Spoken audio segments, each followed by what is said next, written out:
C'est le type de combat où ça fait mal de voir un vaincu. Juan Martín del Potro et Roger Federer ont livré un match magnifique dimanche soir à Indian Wells.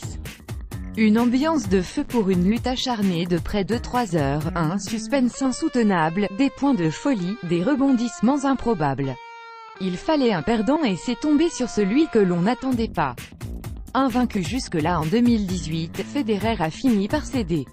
Il tenait quasiment cette 18e victoire depuis le début de l'année civile. Mais elle a fini par lui filer entre les doigts. Frustrant, forcément. Le numéro 1 mondial a de quoi avoir des regrets. Il a servi pour le match à 5-4 dans le 3e set. Il a eu des occasions de conclure la rencontre pour s'adjuger un 98e titre en carrière. Et il s'en veut fatalement de ne pas les avoir saisis. J'étais tellement prêt, 5-4, 40-15 au 3e set, ça fait mal forcément, reconnaissait-il en conférence de presse. Perdre n'importe quel jeu de service après avoir mené 40-15, c'est dur. Parce qu'avec une telle avance, les chances de perdre le jeu sont très minces. Mais que j'ai eu 3 balles de match, une ou bien 20, peu importe à l'arrivée. Federer n'a pas besoin d'aller chercher bien loin pour trouver des raisons d'atténuer sa déception. Déjà, il n'est pas malheureux d'avoir emmené Del Potro dans une 3e manche, alors que l'Argentin a eu l'occasion de s'imposer dès le 2e set, en obtenant une balle de match dans un tie-break finalement remporté par le Suisse 10-8. Je préfère perdre comme ça, a-t-il estimé, ça me montre que j'ai bien joué, que j'ai fait plein de bonnes choses. Quand j'ai perdu contre Mardy Fish une fois en demi-finale 6-2, 6-3, tu te fais balayer sur le terrain et ce n'est jamais un bon sentiment.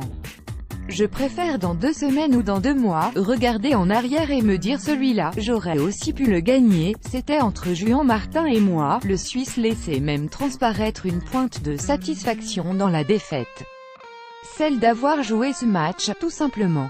De vivre ce moment après avoir traversé des passages difficiles dans sa carrière. Et aussi de l'avoir partagé avec Del Potro. Honnêtement, c'est un grand match, soulignait-il. On s'est bien amusé, il y avait une bonne intensité. On adore ça. C'était difficile sur le court, mais ça a toujours été loyal. C'était entre Juan Martín et moi. À la fin, vous pouviez voir à quel point on apprécie toutes ces finales où nous nous sommes affrontés. C'est important pour nous deux, Juan Martín del Potro et Roger Federer. Getty Images. Federer ne se prive pas de savourer même s'il a perdu. À 36 ans, et malgré une longévité qui force l'admiration, il sait que le temps est compté. Il sait aussi ce qu'il a accompli jusqu'ici. Et c'est le meilleur moyen de relativiser son échec. Je suis heureux depuis très longtemps sur le circuit, glissait-il dans un sourire. Depuis que je suis devenu numéro 1 mondial en 2004, depuis que j'ai gagné Wimbledon en 2003, j'ai réussi ma vie de tennisman parce que j'ai réalisé des rêves d'enfant.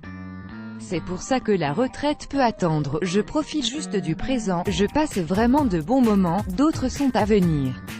Et Federer se tourne déjà vers l'échéance suivante.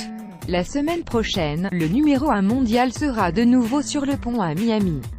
Avec l'étiquette de numéro 1 mondial et celle de tenant du titre. Et la volonté de préparer au mieux la défense de son bien. Le plus important dans un premier temps sera la récupération, même si je me sens plutôt bien maintenant après 2 matchs difficiles contre Coric et Delpo, a-t-il avancé.